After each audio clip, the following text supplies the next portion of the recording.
एक नई नवेली दुल्हन अपने घर में आई हुई थी। हर घर में काफी सारी खुशियां थी। लोग के मन में कहीं ना कहीं एक खुशहाली का माहौल बना हुआ था। लेकिन अचानक जब जो दुल्हन होती है उसकी तबीयत जो है काफी ज्यादा खराब हो जाती है और कुछ वो सोच रही थी ऐसा लग रहा था, और सोचते सोचते जब उससे कोई कुछ भी पूछने की कोशिश कर रहा था तो वो बेहोश हो जाती थी। अब इसी समस्या को लेकर आखिर नई नवेली दुल्हन को अचानक ऐसा क्या हो गया, क्योंकि उसके परिवार वालों को पूछा जाता है तो ऐसा कभी इससे पहले भी कुछ नहीं हुआ था उससे। और कहीं ना कहीं अब घर वाले भी सोच में पड़ जाते हैं कि आखिर ऐसा इसको क्या हो गया कि अचानक से ये सोचती है। उस सोचने के बाद जब कुछ भी रोने लगती है और जब भी इससे कुछ पूछने की कोशिश की जाती है तो ये बेहोश हो जाती है। कुछ यही हाल पति का भी होता है। जो उसका पति होता है वो भी कुछ बोल नहीं रहा था, मासूम खामोश सा कहीं कोने में बैठा हुआ रहता था। फिर जब परिवार वाले काफी ज्यादा दबाव डालते हैं, काफी ज्यादा प्रेशर डालते हैं उनके ऊपर, ये पूछने की, ये जानने की कोशिश करते हैं कि आखिर इनको हुआ क्या है, तो जो सच्चाई सामने आती है उसको सुनकर शायद आपकी रूह कांप जाएगी और आप हैरान परेशान रह जाएंगे। और ऐसी कुछ उनके साथ दरिंदगी हुई थी, जिस दरिंदगी को सुनने के बाद जब ये सोशल मीडिया में, अखबार के माध्यम से, टीवी के माध्यम से जब लोगों के बीच पहुंचती है तो जो भी सुनते हैं इस घटना को, वो कहते हैं कि उन अपराधियों को कोई कहता है फांसी दे देना चाहिए और कोई कहता है इसे जनता के हवाले कर देना चाहिए, इसकी फैसला जो है जनता कर देगी। तो नमस्कार, आदाब। आप सभी को आज की जो सच्ची घटना मैं सुनाने जा रहा हूँ, दरअसल ये सच्ची घटना है रीवा की। एमपी का एक जिला लगता है रीवा। रीवा जिले का एक थाना लगता है गुड़ थाना। गुड़ थाना को जो है, गुड़ थाना के पास एक पहाड़ी आता है। उस पहाड़ी पे कुछ दोस्त जो होते हैं वो घूमने के लिए गए हुए थे और घूमते घूमते जो है वहां पर वो काफी ज्यादा मौज मस्ती, ऐसा बताया जाता है कि उनके शरीर पर कुछ कपड़े भी कम थे, यानी कि अंडरवियर वगैरह में वो वहां पर बैठे हुए थे। कोई लिट्टी चोखा खा रहा था, कोई बना रहा था, कोई सिगरेट फूंक रहा था, कोई गांजा फूंक रहा था। इसी बीच जो जो कपल होते हैं वो एक दिन प्लान बनाते हैं। तारीख 2021 थी, 21/2024 का दिन था, अक्टूबर का महीना था। और उस महीने में जो है वो परिवार जो होते हैं, दोनों जो कपल होते हैं, वो एक प्लान बनाते हैं। अचानक उनके मन में एक प्लान आता है कि कहीं चलो घूमने चलते हैं। पति को कोई एतराज नहीं था, नई नवेली दुल्हन थी, वो कह देते हैं हाँ फट से कि हाँ चलो हम घूम के आते हैं। फिर पासी के एक पहाड़ी पर वो दोनों घूमने के लिए जाते हैं, वहां पर बैठ जाते हैं। और बैठने के बाद अब वो प्यार भरी बातें कर रहे थे, अपनी शादी के दिनों की याद कर रहे थे। और वो दोनों स्कूल के टाइम से आपस में प्रेम करते थे और ये प्रेम की बात घर तक कब पहुंच जाती है, कब शादी हो जाती है, ये समय बहुत कम बीत जाता है, बहुत सी कम समय में बीत जाता है ये पूरी कहानी। वो दोनों अपनी स्कूल की टाइम की जो बातें हैं वो याद कर रहे थे, कहीं ना कहीं बातें कर रहे थे। इसी बीच जो वो 4-5 लड़के थे उनकी नज़र उन दोनों कपल के ऊपर जाती है। फिर वो उनके पास जाते हैं, अचानक उनके साथ छेड़छाड़ करना शुरू कर देते हैं। छेड़छाड़ करने के दौरान पति को बार बार वो लोग जब भी कुछ बोलने की कोशिश कर रहा था वो उसे मार रहे थे। इसी बीच दुल्हन को भी गुस्सा आता है और वो ये पूछने की कोशिश करते हैं, उनसे झगड़ने की कोशिश करते हैं कि आखिर तुम ऐसा क्यों कर रहे हो मेरे पति को, या मुझे क्यों ऐसा प्रताड़ित कर रहे हो। ऐसा करने के बाद जब वो जो दोस्त होते हैं और उनके साथ 1-2 दोस्त आते हैं और उसके साथ जो है कहीं ना कहीं अब घटिया दुष्कर्म घटना जो है करना शुरू कर देते हैं। पति को वहां से दूर ले जाया जाता है और कुछ हद तक तो पति के सामने ही उस पत्नी को लज्जत से लहजे को शर्मसार किया जा रहा था।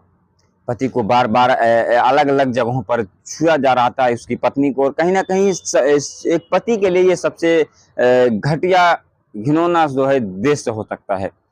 कोई पति अपने पत्नी को या अपने बहन को या अपने कोई भाई अपने बहन को इस तरीके से नहीं देख सकता कि उसके सामने जो है किसी बहन का या किसी उसकी पत्नी का जो है कोई उसके साथ दुष्कर्म कर रहा हो और वो देखता रह गया हो। उसके पति को जो होता है वो लोग एक पेड़ से ले जाकर दूर बांध देते हैं। उसके बाद पत्नी जो होती है उसको कहीं और दूसरे साइड में ले जाते हैं और 4-5 दोस्त मिलकर उसके साथ करीब घंटों दुष्कर्म करते हैं। दुष्कर्म करने के बाद वो वहां से फरार हो जाते हैं। फरार होने के बाद अब पत्नी वहां पर बेदशा में पड़ी होती है। फिर वहां से आती है उठकर और अपने पति को सारी वाकया जो है बताती है। फिर वो दोनों फैसला करते हैं कि हम ये चीजें किसी को नहीं बताएंगे, हम दोनों के बीच अगर रहेगी तो शायद फायदे में रहेंगे, क्योंकि कहीं ना कहीं हम दोनों की इसमें बेइज्जती होगी, क्योंकि हम दोनों अपने मर्जी से घूमने आए थे और किसी को भी ये चीजें जब बताएंगे तो वो लोग जो है क्या सोचेंगे। फिर वो दोनों आपस में ये चीजें छिपा लेते हैं। छिपाने के बाद घर वापस चले जाते हैं। लेकिन घर चले तो जाते हैं, लेकिन जब भी उनके मन में, उन दोनों के मन में वो ख्याल आता था तो ऐसा लग रहा था कि शायद हमारे सामने ही ये सब कुछ हो रहा है। फिर वो दोनों जो है कहीं ना कहीं बहुत ही ज़्यादा डिप्रेशन में चले जाते हैं, बहुत ही ज़्यादा सोच में पड़ जाते हैं कि आखिर हमारे सामने ऐसा कैसे हो सकता है। इसी बात को लेकर उन दोनों के बीच जो है काफ़ी कहीं ना कहीं सोच में पड़े रहते थे, और उन्हें ये चीज़ें कहीं ना कहीं वो भूल नहीं पा रहे थे। इस दौरान जब घर वालों को ये सारी चीज़ें पता चलती है, जब घर वाले कड़ाई से इस चीज़ें पूछते हैं, तो वो दिलासा दिलाते हैं कि पत्नी को जो है कि आप टेंशन मत लो, हम इसके बारे में कहीं ना कहीं जाएंगे और कुछ ना कुछ करेंगे। फिर जो घर वाले होते हैं, जो परिजन होते हैं, वो अपने उस पति के साथ जो है उस नए नवेली दुल्हन को लेके जाते हैं और पुलिस स्टेशन में इसकी कंप्लेंट लिखवाई जाती है। लेकिन कहीं ना कहीं रीवा में एक प्रोग्राम चल रहा था जहां पर बहुत सारे मंत्री, नेता, बहुत सारे लोग आने वाले थे। इस बीच उन्हीं के बीच जो है ये केस कहीं ना कहीं थोड़ी बहुत दब जाती है, और ये जितनी गंभीरता से उन्हें लेना चाहिए था उतनी गंभीरता से नहीं ली जाती। लेकिन फिर बाद में पुलिस एक्शन में आती है, और एक्शन में आने के बाद जब ये सारी चीज़ें मीडिया, सोशल मीडिया, अखबारों के माध्यम से जब जनता के बीच पहुंच जाती है, तो कहीं ना कहीं जनता का भी गुस्सा सातवें आसमान पर था। और जब जनता इस पर एक्शन लेती है तो पुलिस को भी मजबूरन इस पर एक्शन लेना पड़ता है। और एक्शन लेने के बाद एक टीम जो है गठित किया जाता है। टीम गठित करने के बाद पुलिस वाले जो है उन दरिंदों को ढूंढने की कोशिश करते हैं। फिलहाल काफ़ी मशक्कत के बाद उन दरिंदों को ढूंढ लिया जाता है, और ढूंढने के बाद अब उन्हें कोर्ट में पेश किया जाता है, और फिर पूछने की कोशिश की जाती है कि ऐसा कैसे हुआ। फिर वो दरिंदों ने ऐसी ही कहानी कुछ बताई कि हमें इस कपल को देखकर कहीं ना कहीं हमारे मन में एक ख्याल सा आ गया था कि इन्हें यहाँ कौन ही आएगा ढूंढने के लिए। ऐसे ही कुछ घटना हुई थी कुछ दिनों पहले बिहार में।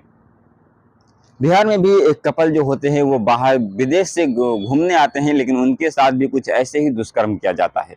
तो क्या हमारा ये भारत देश, हमारा ये समाज अब इसी चीज़ों पर जो है रह गया है टिककर? कहीं ना कहीं इसमें सोशल मीडिया भी बहुत ही ज़्यादा जो है कहीं ना कहीं इन्वॉल्व है, क्योंकि सोशल मीडिया एक तरह से बताया जाए तो सही भी है और गलत भी है। तो सोशल मीडिया को आजकल हमारी बहन बेटियों को जो चीज़ें यहाँ पर, कुछ लोग कहते हैं कि हाँ सोशल मीडिया खराब है, कुछ लोग कहते हैं कहीं पर जब ये घटनाएं होती हैं तो कहते हैं आधे कपड़े पहनी हुई थी। लेकिन यहाँ पर ये कपल शायद ऐसा कुछ कृत्य नहीं कर रहे थे, वो आपस में बातें कर रहे थे। तो कहीं ना कहीं हमारे इस भारत देश को, हमारी इस सरकार को कुछ ना कुछ करना चाहिए, क्योंकि इन दरिंदों के खिलाफ अगर ऐसे ही होता रहा, इन्हें जेल भेजते रहे, तो शायद किसी दिन ये ऐसा कृत्य करेंगे कि शायद ये पूरी दुनिया, ये पूरा भारत देश बर्बाद हो जाएगा। बाकी आप लोगों की क्या राय है इस केस में? बाकी उन दरिंदों को अब जेल भेज दिया गया है, पुलिस ने उन्हें गिरफ्तार कर लिया है।